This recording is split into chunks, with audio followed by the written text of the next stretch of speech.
Alright, now I'm going to start stripping this bad boy down.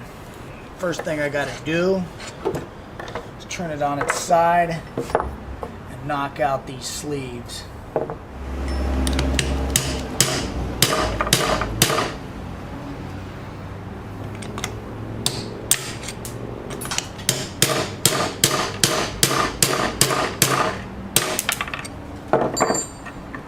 Those sleeves right there fit in the rail, hold it together so you can take the bolts off, and it still isn't coming apart until you get these out. And we're back to the clutch again.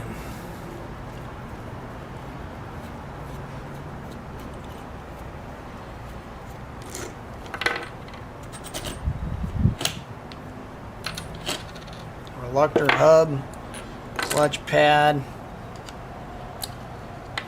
keeper.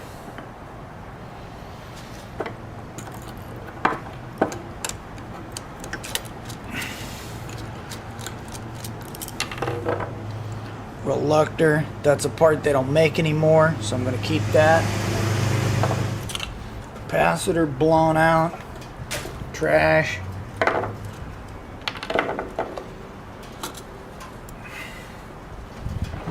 Receiver, 12 code, 390 frequency,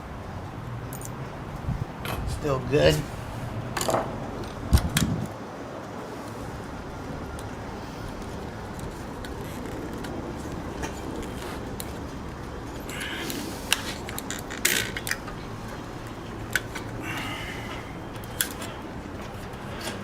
Circuit board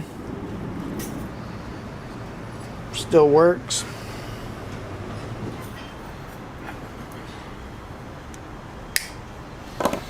Okay, now let's go over the Genie wiring harness. Well, I got one right here, and I'll show you how to pop these off and buff them out just in case you're getting a loose connection on the Genie wiring harness.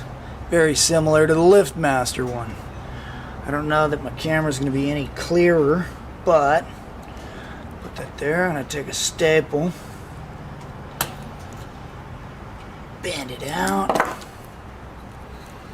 Now, let me see. I don't know if that's going to be any clearer, but we'll give it a shot.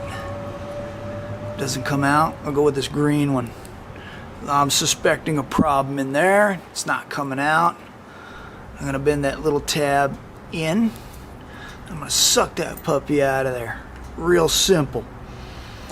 The Genies are not like the LiftMaster, or I shouldn't say LiftMaster, the old Sears that I showed you, in that when your circuit board goes into the wiring harness, it just pushes down on that. Right there, touches that. Now, if that happened to be in a little bit too much, maybe bad connection there. So on the Genie wiring harness, open it up, spread that out a little bit. You know, now I'm real wide right there. Now I'm going to pull this piece here up so that it fits back in the slot like it should. Now I'm up here, I'm out right there. I'm going to slide it back into here. Hear it click. Nice solid connection. Now when you stick the board back on there, whether it's receiver board or circuit board, whatever, you got a rock solid connection on there. But always check your solder joints, could be the problem. Anyway, that's Genie wiring harness. This is a receiver.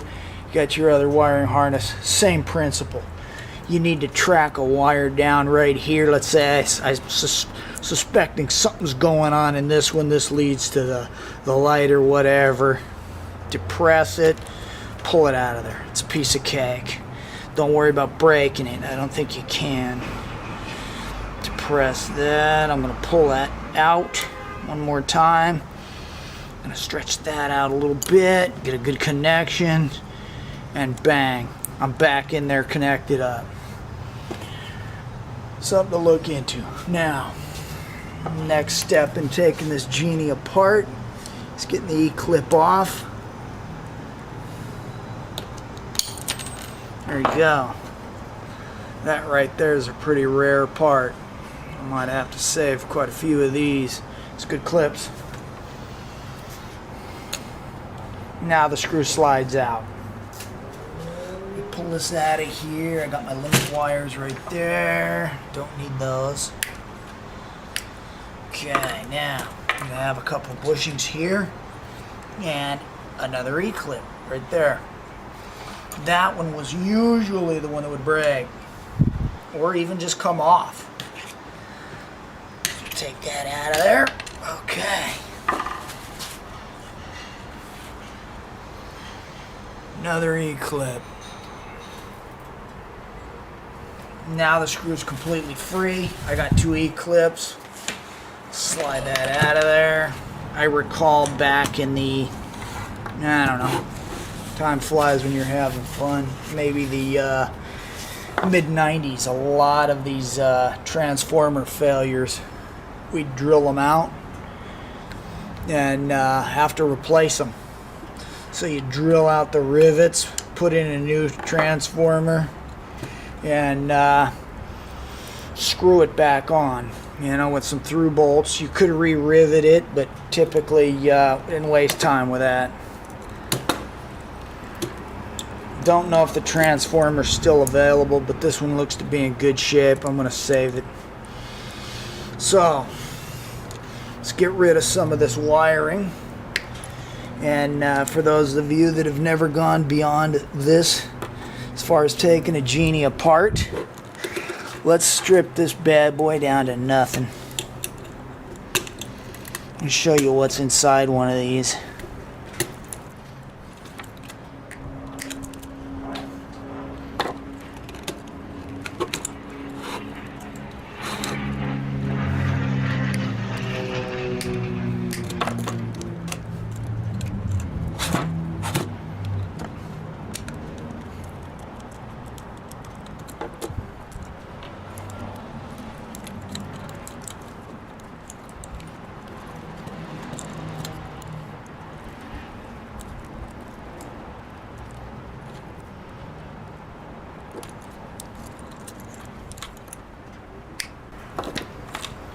Okay, now we go on to the end bell. I actually still have these in stock. I don't know if they make them anymore or not, but I got it.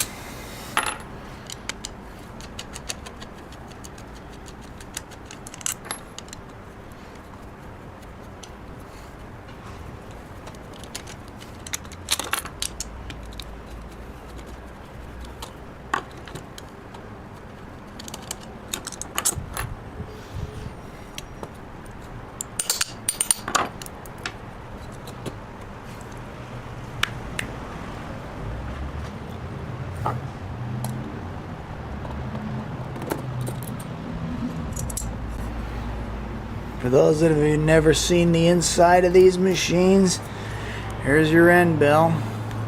This one looks to be in pretty good shape. Now you got your armature and you got some bearings. Now you can see that flat silver plate right there.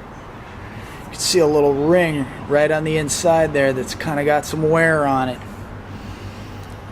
That's where these bad boys ride. Another plate right here before your armature. And back in the day, you know, we'd take these apart, put a little low temp grease on the bearings.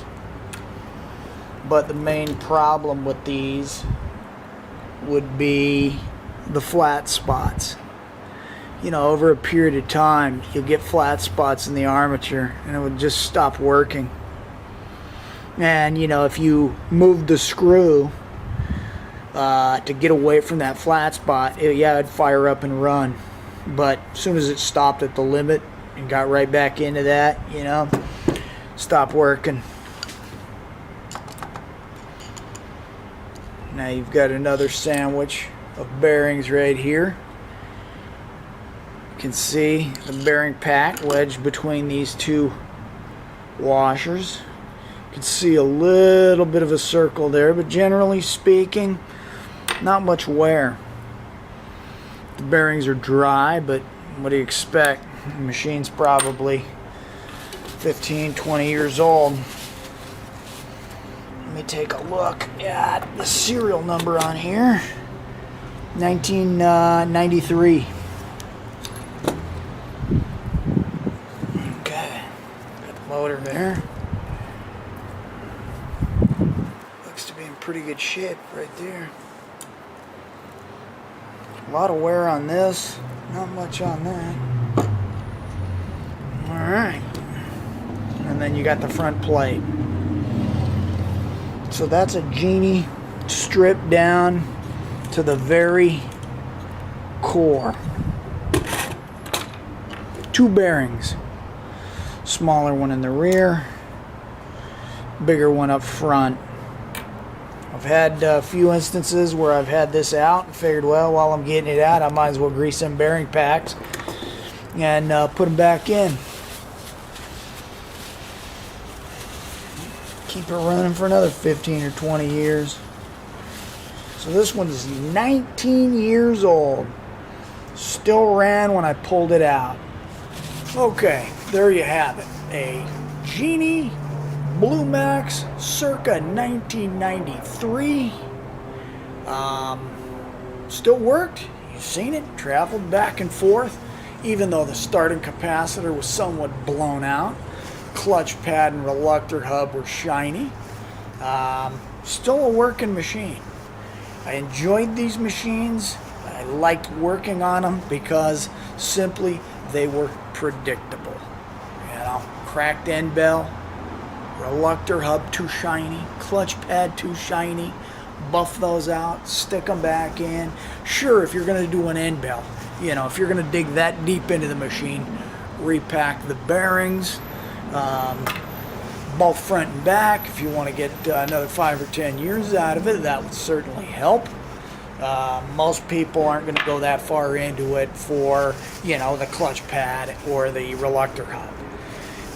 Transformers would go out, drill them out, put in a new one, bolt it down, good to go. Had a rash of those for a while there, actually.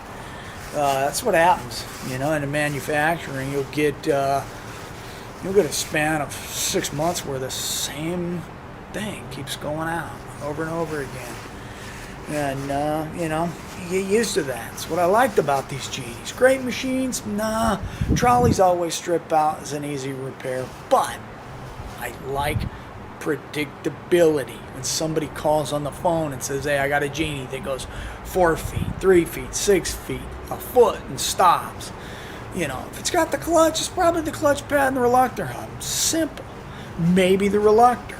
You know, you see, you can get that reluctor in a little bit tighter up against the reluctor hub and get it a credit card's thickness. Might buy you another 2-3 years. If you're doing a repair for, you know, somebody that really can't afford a new machine, that could buy them some time.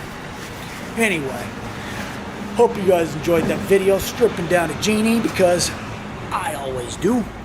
I like to strip machines and show you guys what's inside. Alright, maybe tomorrow or next week we'll pick out another. If you guys see anything in my pile, Genie, Marantec, Moromatic, Chamberlain, Sears, Liftmaster, Marantec, if I didn't already mention that, iDrives from Wayne Dalton, I got them. If any of you guys want to see one of those, let me know. I'll dig one out and I'll do that next, because I personally don't have any preferences. Strip them all. Alright. Talk to you guys later.